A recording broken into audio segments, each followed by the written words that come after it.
రోజు చూడని ఇంత హాయిని మరిచిపోదు మనసు.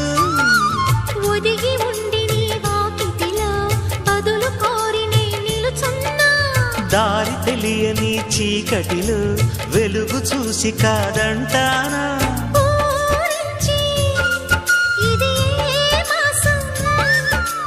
ప్రేమించే ప్రతి గుండెను అందెల సందడి చేసే హేమంతం ఇది.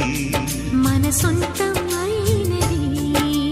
కిలకిల నవ్వే కోయిల కోసం వచ్చింది మధుమాసం.